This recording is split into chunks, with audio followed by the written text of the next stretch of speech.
Voy a conversar hoy con Jorge Rodríguez, ministro de Comunicación e Información, y además con una relevante importancia en estos días con motivo de los diálogos en República Dominicana.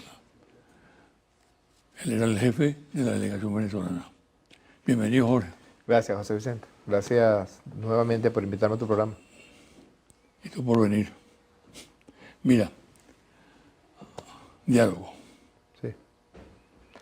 Yo creo ¿Qué que, sentido tiene el diálogo hoy en día en Venezuela?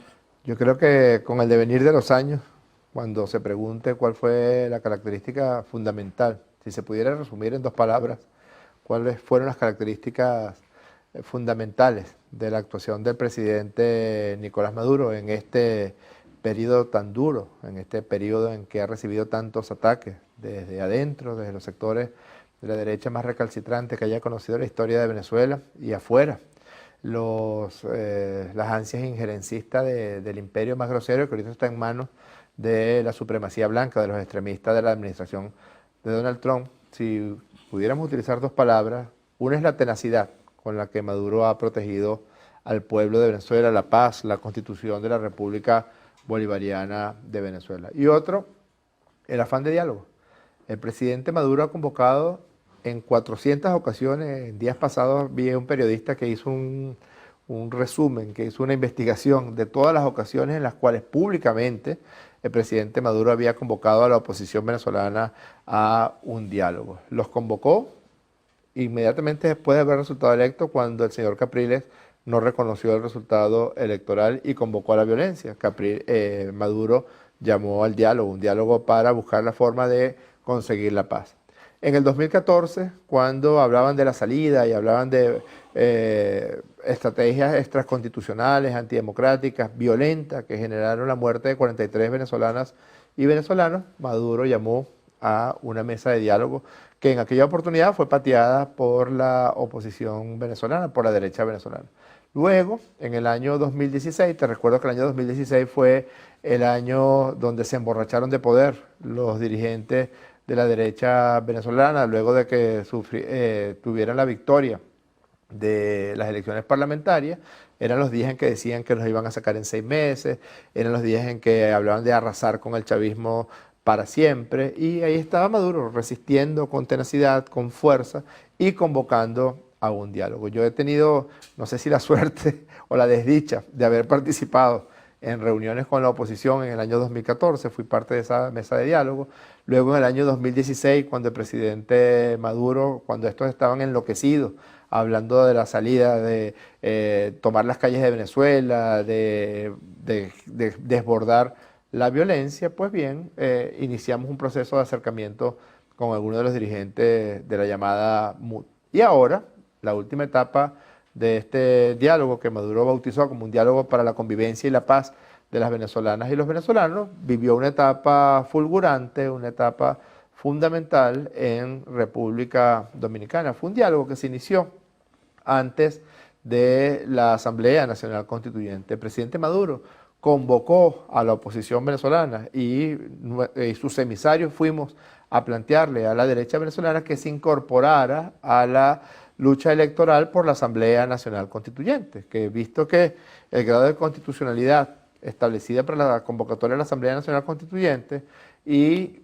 como la oposición había recibido la orden de no participar en la Asamblea, en la elección constituyente, Maduro les planteó una serie de elementos que les permitiera incorporarse. Fue imposible.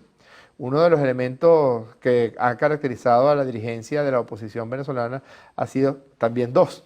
Uno es el afán permanente, la compulsión permanente hacia salidas violentas, salidas extraconstitucionales. Tú participaste en una mesa de diálogo en el 2002. Las motivaciones que tuvo Chávez en esa oportunidad no eran diferentes a las que ha tenido Maduro en estos años. La motivación es tratar de que la oposición vuelva al cauce constitucional.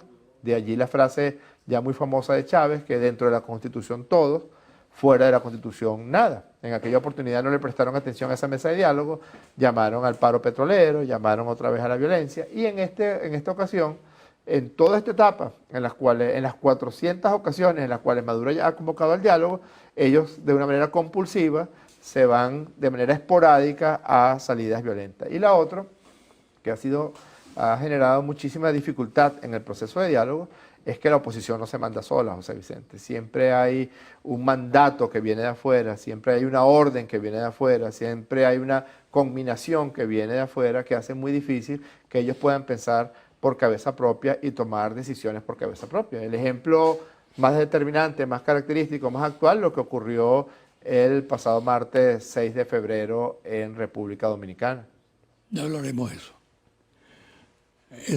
Ese recorrido que tú haces en el tiempo sobre el tema del diálogo, que yo comparto, que lo he vivido también Así es.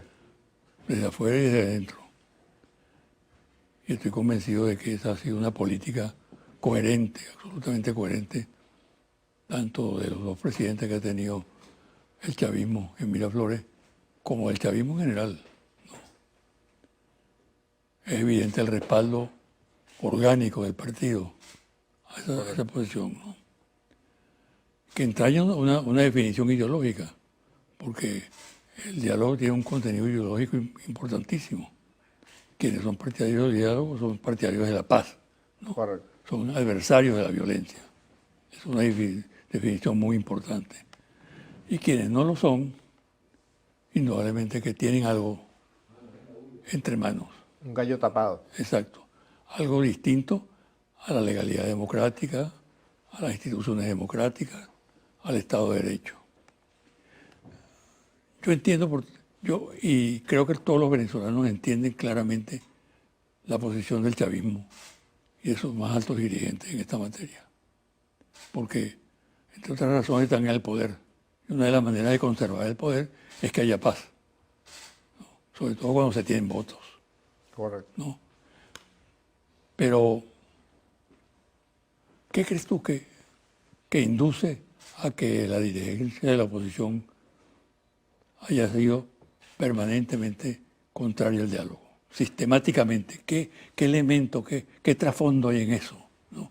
Porque en la oposición hay gente inteligente, gente preparada, gente culta, gente que entiende claramente la diferencia que hay entre el diálogo y el no diálogo, ¿no?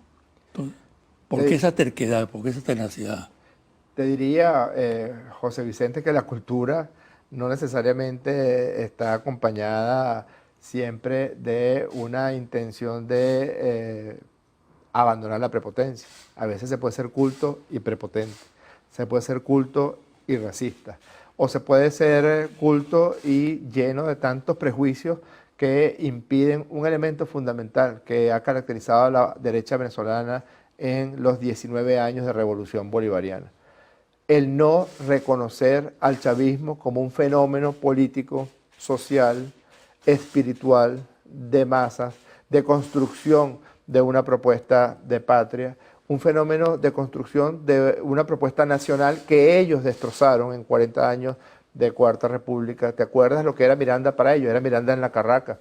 A Bolívar lo tenían completamente relegado a un oscuro episodio de la historia patria. Y la sensación de los venezolanos y de las venezolanas de enraizarse en su identidad, en sus propias condiciones como venezolanos, como venezolanas, no solamente fueron abandonadas en la Cuarta República y fueron rescatadas por este fenómeno espiritual, social, político, que es el chavismo, sino que permanentemente es atacada por estos sectores de la derecha que ahorita tienen sus coros y sus corifeos en la derecha mundial, en la derecha internacional. Cuando Trump ataca a Venezuela, está atacando la identidad venezolana. Cuando Rajoy dice las barbaridades, las mentiras que dice y repite en los medios de comunicación español sobre Venezuela, lo que busca es agredir la identidad, el ser nacional de las venezolanas y de los venezolanos. Y la derecha jamás ha reconocido al chavismo. Al no reconocerlo, incurre en estos errores brutales en los que incurre, como pensar que en 6 meses iban a tomar el poder por vías extraconstitucionales, por vías antidemocráticas, como decirnos brutos a cada rato. Ellos que son tan inteligentes cada vez han resultado derrotados porque esa gente que se cree muy inteligente termina cometiendo actos de una brutalidad infinita. Este aspecto que tú acabas de señalar es muy importante porque el hecho de ser inteligente no descarta la posibilidad de ser torpe. Y prejuiciosos. Ellos son Exacto. todos Ellos comparten, porque lo comparten, todos los elementos de la supremacía blanca, como Maduro es obrero y todo su desempeño profesional fue como chofer de autobús. Dijeron, bueno, el chofer de autobús lo vamos, los estudiantes de Harvard, los graduados en Harvard, por cierto, con muy malas notas, muchos de ellos, y los cursos en Harvard eran cursitos de 6 meses, tampoco eran doctorados que hicieron en Harvard, algunos de ellos, o las llamadas maestrías que duran 8 meses. Pero ellos que se formaron desde los grandes apellidos venezolanos, se formaron para tomar el poder. Tienen una vocación de poder donde desdeñan al resto de la población venezolana. Los millones de venezolanas y venezolanos que somos son profundamente desdeñados por estos partidos que nacieron como clubes de muchachos que compartían ideas de derecha, que compartían ideas cercanas al fascismo, que compartían ideas muy racistas, donde, me acuerdo ahorita de un verso del poeta Roque Dalton que decía, siempre vieron al pueblo como un montón de espaldas que corrían hacia allá, en quien descargar con odio sus garrotes. Eso es la característica fundamental de la derecha en Venezuela. Pueden barnizarse, pueden disfrazarse, sobre todo en tiempos de campañas electorales pueden mentir, pero siempre terminan yendo a su núcleo, a lo que los psiquiatras junguianos llaman el core.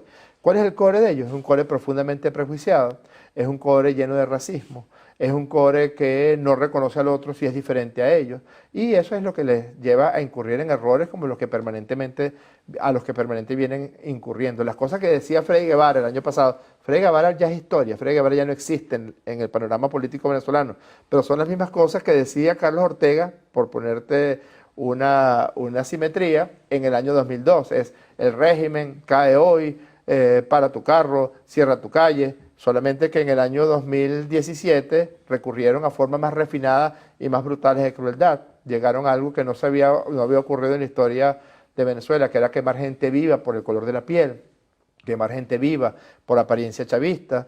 Llegó a ser un riesgo cargar franelas rojas porque si recorrías el este de la ciudad con franelas rojas, podías perder la vida siendo linchado por estos refinadas mujeres y hombres de la clase media alta venezolana.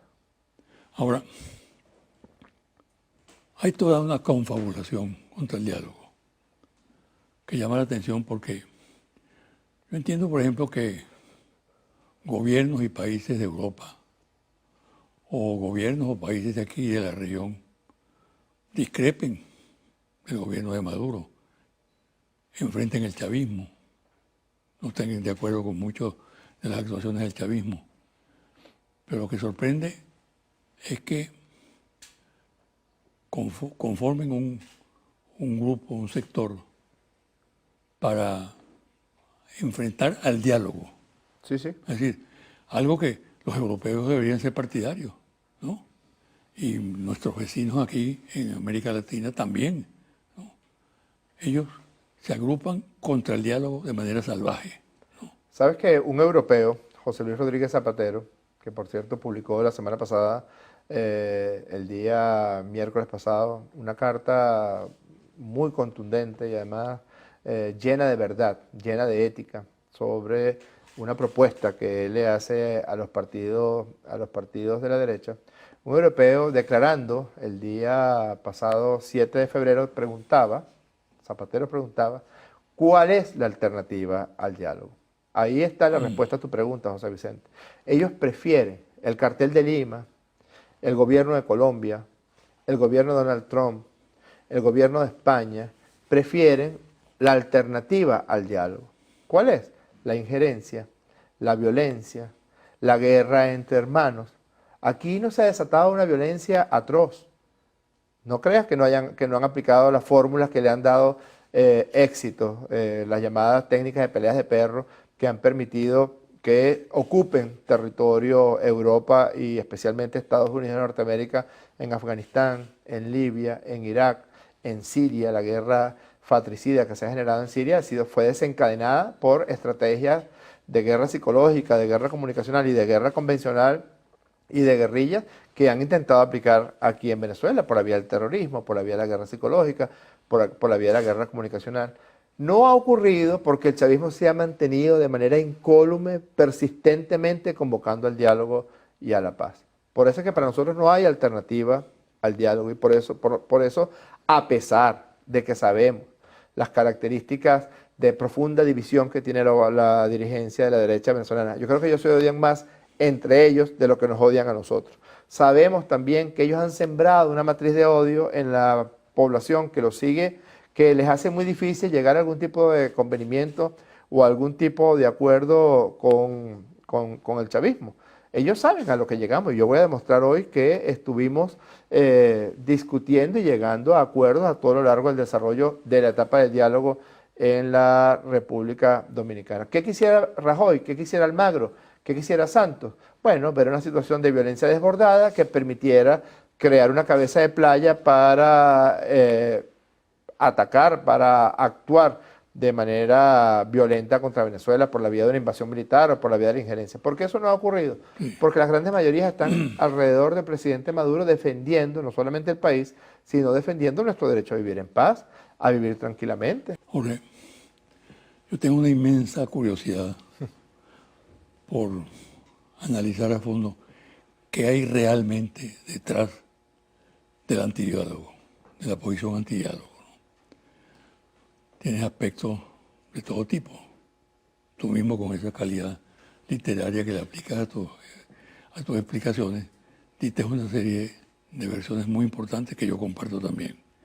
Pero, ¿acaso no está oculto el golpismo tras la posición antidiálogo? Porque cuando ellos rechazan el diálogo, es porque tienen una política detrás para consumarla con una poderosa inspiración extranacional. Hay una frase de José Martí que tú me regalaste, por cierto, en una reunión la mencionaste y Sí. desde ese momento me acompaña, que dice que en política lo que importa es lo que no se dice, lo que no se ve. Si quieres, utilicemos esta experiencia del diálogo en República Dominicana para buscar, digamos, respuestas a esas interrogantes y esa curiosidad que tú tienes. Lo primero que hay que decir es que en algún momento la derecha internacional, la derecha venezolana, van a tener que ser coherentes con lo que piden y ser coherentes con lo que dicen.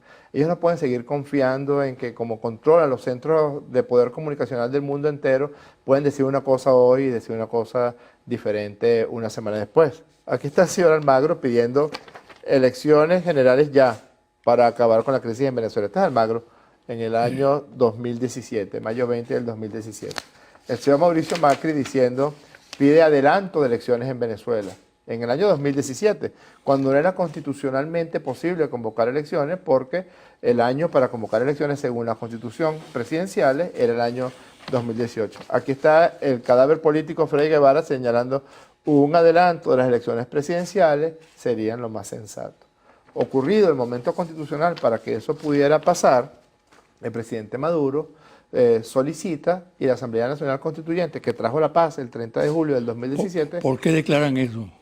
Bueno, porque en aquel momento en que estaba la violencia cernida sobre la población venezolana, otra vez se salen del cauce constitucional y tratan de tirar la parada, como se dice de manera coloquial. En ese momento de la mayor violencia, en el año 2017, Maduro convoca a un esfuerzo de diálogo, incluso antes de que se hiciera la elección de la Asamblea Nacional Constituyente.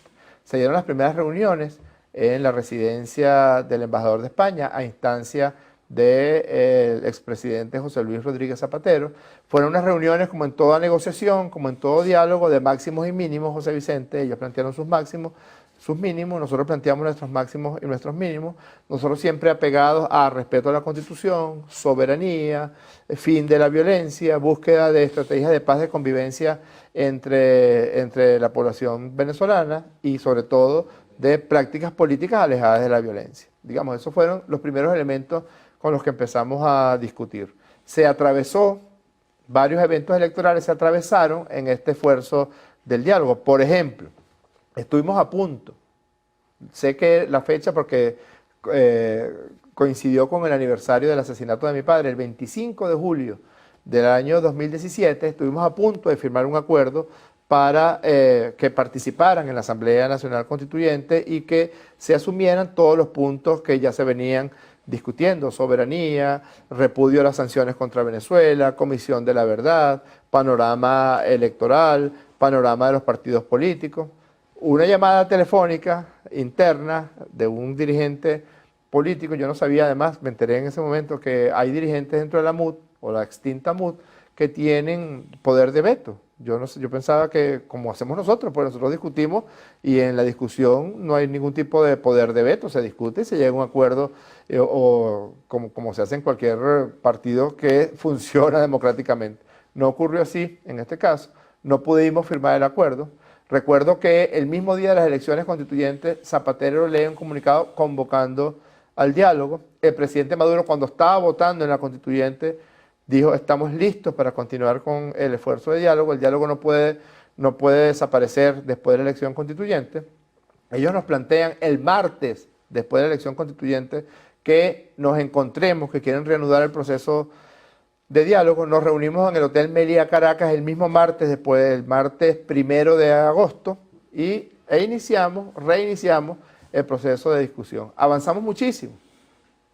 Cuando estábamos por llegar a algún tipo de acuerdo antes de las elecciones de gobernadores, hubo una llamada telefónica, esta vez de afuera, esta vez del señor Almagro, y señaló que no podía la oposición colocar en el acuerdo de diálogo su rechazo a las sanciones unilaterales contra Venezuela. Eso impidió que se desarrollara ese esfuerzo de diálogo. Luego vino, después de las elecciones de gobernadores, que fueron ampliamente ganadas por las fuerzas del chavismo en Venezuela. Imagínate tú qué fuerza política en el mundo puede ganar el 80% de las gobernaciones, el 92% de las alcaldías, pero se dio un proceso de invitación del presidente Danilo Medina a instancia del presidente Maduro. El presidente Maduro había planteado que el CELAC, que se diera una cumbre en el CELAC para hablar del diálogo y de la paz en Venezuela, y la oposición no estaba de acuerdo que fuera un foro tan amplio.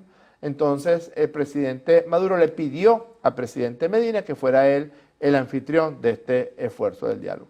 Una cosa que decía mucho mi papá, José Vicente, es que lo bueno de decir la verdad es que no se necesita tener buena memoria. Uno necesita buena memoria cuando miente. El caso de Borges, el caso de Manuel Rosales o de todos los que participaron en la mesa de diálogo. Necesitan buena memoria para recordar cuando mienten en cada declaración. Fíjate esto, José Vicente. Cuando se inicia el proceso de discusión en República Dominicana, empezamos a acercar que son 6 puntos fundamentales con los que tenemos que ponernos de acuerdo. 1, sanciones unilaterales contra Venezuela y respeto a la soberanía de Venezuela. 2, panorama electoral, elecciones y garantías electorales relacionadas con todos los eventos de una elección que puedan ser compartidos entre las fuerzas políticas: registro electoral, auditoría, sistema electoral, participación en espacios publicitarios o no, etcétera. Todos los elementos de un evento electoral. Comisión de la Verdad y funcionamiento de la Comisión de la Verdad. Una comisión económica y social que atendiera las circunstancias derivadas de la guerra económica y de la situación económica en Venezuela, y una comisión de seguimiento de estos acuerdos. Ya en tiempos tan tempranos como el mes de noviembre del año pasado, ya estábamos de acuerdo con esos 6 puntos. Voy a demostrar aquí que miente el señor Borges y que mienten los representantes de la oposición en la mesa de diálogo. El 2 de diciembre, el presidente Zapatero y el presidente Danilo Medina presentan una propuesta de papel de trabajo. Esta letra que ustedes ven aquí no es la mía, es la letra de Elías Agua, que hizo correcciones, opiniones de este papel de trabajo que se presentó, donde ya estaban contenidos los 6 puntos. Este fue el primer papel del 2 de diciembre del año 2017. Nos fuimos con ese papel, lo discutimos, y luego, el día 12 de enero de 2018, yo quiero que se vea que la estructura del papel de trabajo es casi idéntica desde el 2 de diciembre, que son los mismos puntos y que es el mismo desarrollo con algunos elementos que se agreguen o que se quiten. El 12 de enero se representa el papel de trabajo con observaciones de la oposición y con observaciones que nosotros hiciéramos. El 31 de enero nos reunimos nuevamente por 3 días en República Dominicana y acordamos las partes firmar un acta de avance para los acuerdos. ¿Cuál fue? Esta acta. Es decir, ya el acuerdo. Solamente que faltaba un punto que no se había dilucidado. Y ese punto era la fecha de las elecciones presidenciales. Tiene razón. En estos puntos estuvieron de acuerdo. En todos, absoluto. Esto está firmado y esto está en poder del presidente de República Dominicana. El presidente de República Dominicana tiene un documento similar a este firmado por Julio Borges como representante de la oposición y firmado por Jorge Rodríguez como representante de la República Bolivariana de Venezuela. Este papel del 12 de enero, con muy pocas modificaciones, se reprodujo el 31 de enero y fue firmado. Ese fue el preacuerdo. Solamente faltaba lo correspondiente a la fecha de las elecciones presidenciales. Por eso el presidente Danilo Medina dice, váyanse a Caracas y en Caracas terminen de redondear el acuerdo. Nosotros dijimos el 31 de enero, no regresamos a República Dominicana si no es a firmar el acuerdo correspondiente. Estuvimos discutiendo en Caracas, varias reuniones se hicieron en el Hotel Meliá Caracas, se hicieron en otras zonas de la ciudad y siempre teníamos la dificultad de que no habíamos logrado una fecha que compartiéramos para las elecciones presidenciales que ya fueron convocadas por el Consejo Nacional Electoral. Ellos planteaban que las elecciones fueran el 10 de junio, nosotros planteábamos que las elecciones fueran el 4 de marzo. ¿Por qué el 4 de marzo? Porque el presidente Maduro quería que las elecciones fueran lo más pronto posible para tratar de evitar las agresiones en materia de sanciones, bloqueos financieros que se ha convertido en la estrategia electoral más importante de la oposición venezolana, la agresión por la vía de la guerra económica para tratar de generar zozobra, angustia en la población. Entonces, la noche del 5 de febrero, después de haber acercado las fechas, buscando una fecha que todos compartiéramos, que además les permitiera a ellos, que ese es un problema que tenemos que pagar todas las venezolanas y todos los venezolanos, pero es un problema de ellos. A estas alturas, ellos no tienen mecanismos para la selección de su candidato. No tienen un candidato unitario y además las profundas diferencias y divisiones que tienen en su seno hacen muy difícil que logren presentar un candidato único, pero ellos son blancos y se entiende. La noche del 5 de febrero de la oposición viene la propuesta del domingo 22 de abril para realizar las elecciones. Se da una reunión entre el presidente José Luis Rodríguez Zapatero, es pública, hay fotografía y hay video que así lo certifican, y el presidente Nicolás Maduro.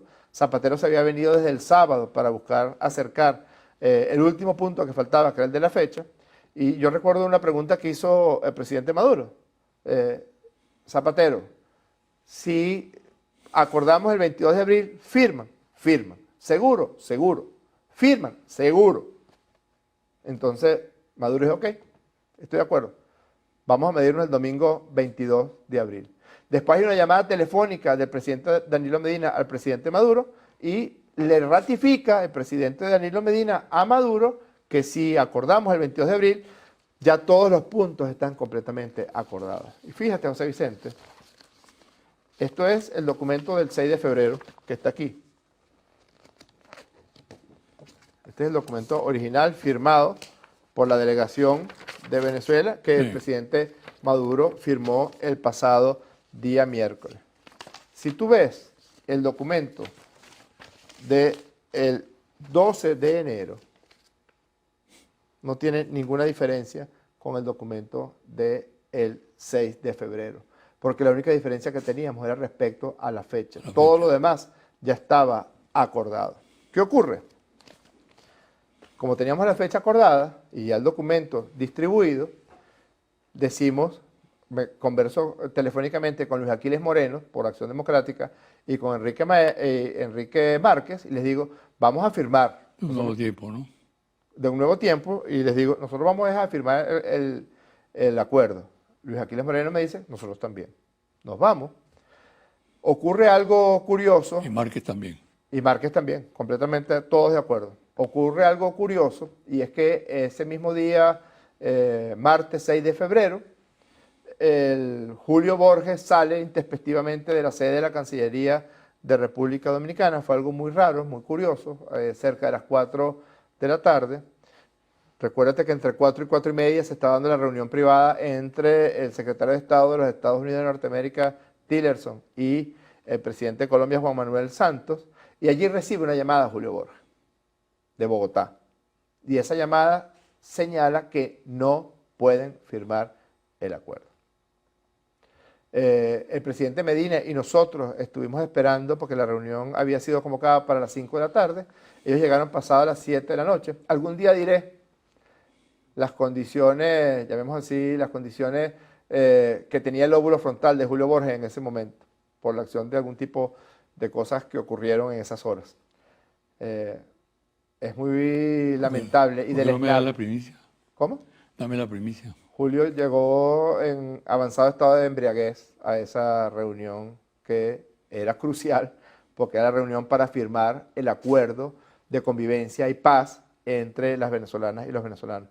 Se lo pueden preguntar a los periodistas que estaban allí en la Cancillería de República Dominicana, que estaban abismados del hecho de que el señor Borges, en una hora tan importante como esa, haya dedicado la tarde, primero a recibir la llamada telefónica que recibió y después a utilizar sustancias que sin duda alguna afectan el lóbulo frontal. A lo mejor era el arrojo que necesitaba para hacer lo que hizo. O sea, algo que compartimos todos los venezolanos, incluidos los de oposición, es que si hay un político cobarde en Venezuela se llama Julio Borges. Yo diría que es el más cobarde de los políticos que actualmente existen en Venezuela. Todos tenemos defectos, todos tenemos dificultades y problemas, pero si a alguno le caracteriza la cobardía sin límite es a Julio Borges.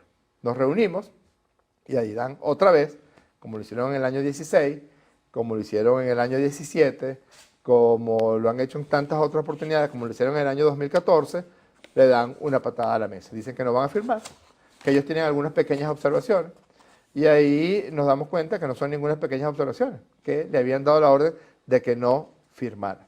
Nosotros decimos, el presidente, consultamos telefónicamente al presidente Maduro, y el presidente Maduro dice, nosotros sí vamos a firmar. Nosotros somos hombres de palabra, y mujer, en el caso del Cielovina, que es miembro de esta mesa de diálogo, y decidimos firmar el documento oficial. Todo esto que te estoy contando, que es la pura verdad, que si alguien... Lo firmaron con el bolígrafo amarillo. Sí, aquí está, la pluma, con mi pluma. Con esta pluma firmamos el documento porque además es un documento donde todas las solicitudes que hiciera la oposición venezolana en materia de garantías electorales fueron plasmadas en ese documento. La apertura del registro electoral en Venezuela y en el extranjero, la presencia de una observación internacional amplia con presencia de la Secretaría General de Naciones Unidas, invitar a todos los países que quisieran venir con misiones de observación de buena fe, no países que formaran parte en la guerra comunicacional y psicológica y mediática contra Venezuela. Estaban incluidas todas las auditorías correspondientes y estaba incluido lo último, lo que faltaba para el acuerdo, que era la fecha en la que se convino el 22 de abril. El presidente Maduro dice el día miércoles 7, yo firmo el documento y además exhorta a que el Poder Electoral convoque en la fecha que había sido solicitada por la oposición venezolana, domingo 22 de abril. De allí viene esta carta de José Luis Rodríguez Zapatero, José Vicente, y señala que hay una frase que dice, concretado en un documento presentado a las partes, que da respuesta a los planteamientos esenciales discutidos durante meses, a saber, el acuerdo en un proceso electoral con garantías y consenso en la fecha de los comicios. Toda la Comisión de la Verdad, la posición sobre las sanciones contra Venezuela y la cooperación ante los desafíos sociales y económicos. El siguiente párrafo de Zapatero es muy revelador porque dice, de manera inesperada para mí, el documento no fue suscrito por la representación de la oposición. Te pregunto, Jorge, el dilema que se le plantea a la oposición en este momento, no firma el documento, ¿qué hará?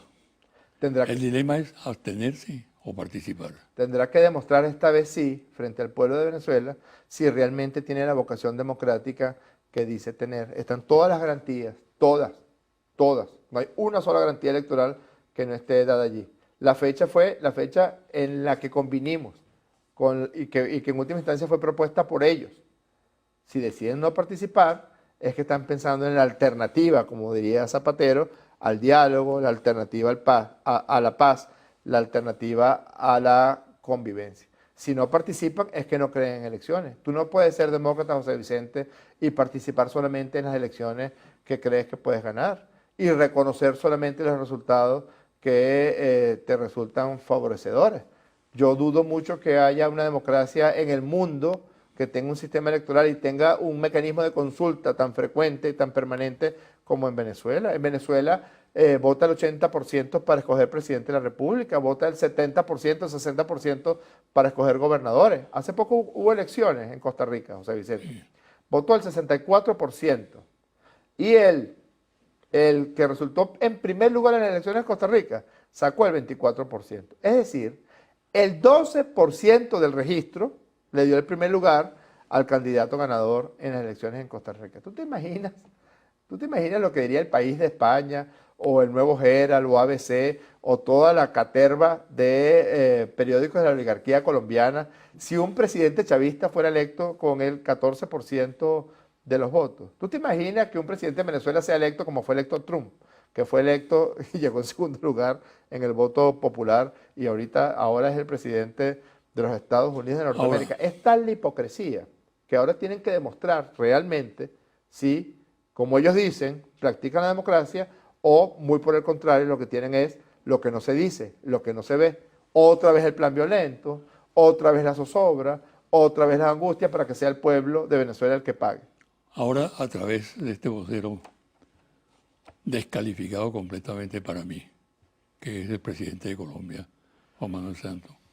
El de la llamada, el de la famosa llamada a Julio Borges. Exacto. La historia tendrá que preguntarle a Borges cómo es posible, porque yo no recuerdo, porque ni siquiera en los tiempos del bloqueo contra el gobierno de Cipriano Castro se unieron gobierno y oposición contra la acción depredadora de las potencias extranjeras. ¿Cómo es posible que este señor haya recibido una llamada de Bogotá y esa llamada haya impedido, no que nosotros firmáramos, nosotros no solamente firmamos, sino que vamos a hacer que el acuerdo se cumpla en todas sus partes? Es una orden que nos ha dado el presidente Maduro. Pero ¿cómo es posible que esa llamada los haya puesto a ellos en la circunstancia en la que están? Ojalá algún día tú le puedas preguntar a Luis Aquiles Moreno cómo se sintió en ese momento. Yo sé cómo se sintió. Que le pudieras preguntar a Manuel Rosales y ojalá te pudiera contestar cómo se sintió en ese momento. Que le pudieras preguntar a Luis Carlos Padilla, a Enrique Márquez, con toda certeza, cómo se sintieron en ese momento. Que tú le pudieras preguntar, José Vicente, a Henry Ramos Alup, ¿por qué esta trastada que le hace Julio Borges? Claro, se la hace no al país, porque el país ya está acostumbrado a ese tipo de marramucia. La trastada principal es contra las ansias candidaturales de Henry Ramos Alup. Hay un entente de voluntad popular y primera justicia para impedir que Ramos Alup sea el candidato de la derecha venezolana. Ahora, Santos dijo que esas elecciones, si se hacían sin la firma del acuerdo, no serían reconocidas internacionalmente. ¿Qué importancia tiene eso? No, y con la firma del acuerdo también. Santos no utilizaba como el argumento de que si se firmaba el acuerdo entonces reconocerían. Muy por el contrario, dijo que no iban a reconocer. Tanto que Ramos Alup le dijo algo, le dijo, bueno, y si gano yo, ¿van a reconocer el resultado o no lo van a reconocer? Un país como Colombia, donde las elecciones no revisten la más mínima garantía, ni siquiera de la vida. ¿Cuántos candidatos a presidente, a gobernadores, a diputados han sido asesinados en pleno fragor de la campaña electoral en Colombia?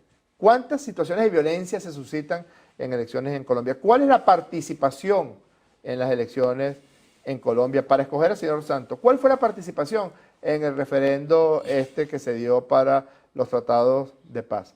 ¿Puede Colombia, con un sistema electoral tan precario, donde los resultados se dan por teléfono, se modifican, se queman actas, donde se asesina en masa personas para imponer un resultado electoral, donde se obliga a punta de ametralladora a las personas a dirigirse a votar por el candidato que apoye el paramilitarismo o que apoye el narcotráfico? ¿Puede Colombia darle algún tipo de elección a el sistema electoral más transparente del mundo entero, como lo certificó Jimmy Carter en su oportunidad en el año 2004, que es el sistema electoral venezolano, que además se caracteriza por la participación masiva, que se caracteriza por el carácter pacífico con el que se transcurren las elecciones? Es desmedida la hipocresía, la agresividad con la que el señor Santos intenta hablar de Venezuela.